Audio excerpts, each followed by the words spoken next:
A new threat from the Belarus side. Will Lukashenko open a second front? Will he hit Ukraine in the back? Formally, Belarus is not part of the conflict. No one fires at its territory, although Russia missiles target Ukrainian cities from Belarus. Russia pumps it with the troops and equipment, but will everything go into a hot phase? Will Belarus openly side with Russia? The issue is not as simple as it might seem at first glance. There are many questions. You are watching UATV. My name is Alexey Matsuka. Let's figure it out. The first wake-up call, a warning that something was underway and Belarus could enter the war, was the moment when Minsk handed a note of protest to the Ukrainian ambassador. Allegedly, Ukraine planned to strike the territory of Belarus. Lukashenko held a meeting with the security forces and announced a threat from Ukraine. Ukraine has not just discussed but planned to strike on the territory of Belarus. Of course, the Ukrainians do not need this. Well, why else would they open the second front on our southern borders? Why? This is crazy from the military point of view. Nevertheless, the process has begun. Alexander Lukashenko. Lukashenko also announced that he had agreed with Putin on the deployment of the so-called Joint Regional Group of Troops, and its number is still unclear. Belarus talked about 9,000 Russian militaries, but Ukrainian intelligence now admits that up to 20,000 soldiers mobilized from Russia have already been deployed. In addition, according to reports from Belarus, Minsk conducts covert mobilization under the guise of a combat capability test. Military experts are now sure that Belarus needed the version of the alleged threat from Ukraine to justify both the transfer of Russian troops and the covert mobilization. Then, following a pause to prevent from being so obvious, they began the second stage of this plan. Head of Ministry of Internal Affairs of Belarus, Vladimir Makey, declared that Minsk introduced the counter-terrorist operation regime. Then we saw a game of good and evil cop. Both Makey and Lukashenko are currently in Astana at the Commonwealth of Independent States Summit. Lukashenko refuted the statement about launching the counter-terrorist operation. He talked about the regime of increased terrorist threat, which is a completely different thing. Makey immediately declared that his words were misunderstood, and later Lukashenko himself, as if nothing had happened, declared the opposite. We have introduced the counter-terrorist operation mode and began to deploy a regional grouping of Belarus and Russia in the western direction. Alexander Lukashenko. You will ask, how is it possible? This is a two-way game to calm people down, preventing new protests and losing his share. Surprisingly, there are not so many ideological supporters of Russia among the Belarus military, but there is a Ukrainian group of influence as well. There are no supporters of Moscow in the Belarusian leadership, including the security forces. Supporters of Moscow disappeared from the structures of power in Belarus at the beginning of the 2000s. Somebody was jailed. There are no ethnic Russians who are generals in the Belarusian army, or Belarusians who have some kind of connections with Russia.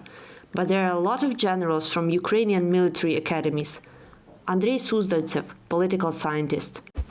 Here, Lukashenko is confusing everyone, maintaining allied relations with Putin and balancing in his rear between supporters and opponents of entering the war against Ukraine, so that he could write off everything on his defense minister.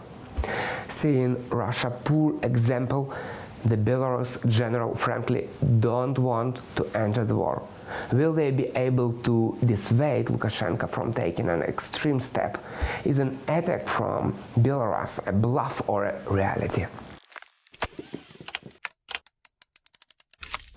Many experts support the version that the threat from Belarus is far-fetched and its purpose is to force Ukraine to constantly keep troops in the north. Washington also talks about that. One of the tactics of Belarus might be to see if they could force Ukraine to apply manpower on the northern border to divert Ukrainian forces so that they can't be used elsewhere in the east or the south. John Kirby, National Security Council Coordinator for Strategic Communications. But maintaining the illusion of a possible offensive and taking active steps on it are two different things, and there are suggestions at some point Lukashenko may go on the offensive. But not alone one. For example, his army could walk a couple of kilometers and retreat. Losses in this case will be minimal, but the threat will become real. A kind of fallback in case there is a real threat of Russia's defeat on other fronts.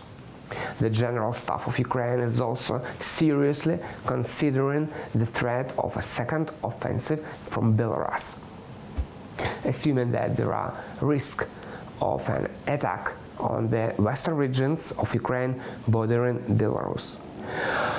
The purpose of such a possible offensive might be cutting off the supply of weapons from Western partners. This scenario was voiced by the American Institute for the Study of War, and they came to the conclusion in order to block the supplies, the Belarusians would have to go deeper into Ukrainian territory for more than 30 kilometers. But there are many roads for the supply of Western weapons. The logistics are classified, so there will be almost no sense in such an operation. But once Belarus is drawn into active hostilities, it will suffer losses. And this will hardly hit Lukashenko's regime. After all, protest moods in the country have not disappeared after the rallies of 2020. But how many troops Belarus needs for a real offensive? Military experts calculated that the grouping should consist of 24 to 28,000 servicemen or 40 battalion tactical groups. If Russia sends a large number of its freshly mobilized troops and Belarus conducts its own mobilization, such a contingent may already become a threat. But this takes time, at least until the beginning of the next year, and even until the spring of next year. As of now, there is no direct threat of major offensive from the territory of Belarus, but local provocations or border crossing could not be excluded, and the militarization of the country continues. This suggests that Putin still wants to make a military foothold in Belarus. But there is another question. His purpose is an attack or defense. Yes, Russia deployed 200 tanks, 100 guns and mortars. The satellite footage showed the trains with equipment were arriving not at the border with Ukraine, but in the northern and central regions of Belarus. When the forces of the Russian army on other fronts are so depleted that it can barely hold the line, the Kremlin may give the order to go on the offensive to check the advance of the Ukrainian armed forces. Ivan Kirichevsky, Defense Express expert. It turns out that Putin uses paramilitary Belarus both as a threat to Ukraine and as a threat to NATO countries. Moscow wants to show its muscles to NATO itself, and the territory of Belarus is just a good place for this. Strengthening of the Russian military presence in Belarus also demonstrates Kremlin's plan for its occupation. Let's be honest, Putin has lost the war on the battlefield. The plan to expand the territory and annex the occupied 4 Ukrainian regions also failed. Kherson has already been liberated and Ukraine moving on. But the Kremlin can try to implement the plan of USSR too. Remember how Putin actually tricked the West, having once put Medvedev in his place. Formally, Putin resigned from his presidency, but this step was needed in order to return for a new presidential term. A similar scheme might take place now. Neither the West nor President Zelensky wants to negotiate with Putin, so he could hide behind a figurehead again. Putin might complete the creation of a union state of Russia and Belarus with a common army and state security. Then he would bring some puppet head of state, but in the eyes of the West, it would be a different person, seemingly capable of negotiation and not tarnished by the war on the Ukrainian front. The accession of Belarus could partially remove the terrible negative from the unsuccessful special operation. It could become a victorious resolution of the ideological bond of the gathering of the Russian world, the legacy of the USSR, and the final implementation of the Soviet Union too, within the borders of the Union state, that is, the completion of Putin's historical mission. Igor Semyonov, political strategist. Will Lukashenko agree to this? Rather yes than no. Firstly, he is concerned about the Belarusian battalions, which are now fighting on the Ukrainian side. After the war is over, they with full combat experience, so they can overthrow Lukashenko's regime. Volunteer formations from Belarus were formed in Poland too. Lukashenko is realizing the risks. But here it's a much more important question, and if this plan is carried out, what could be the consequences for Ukraine?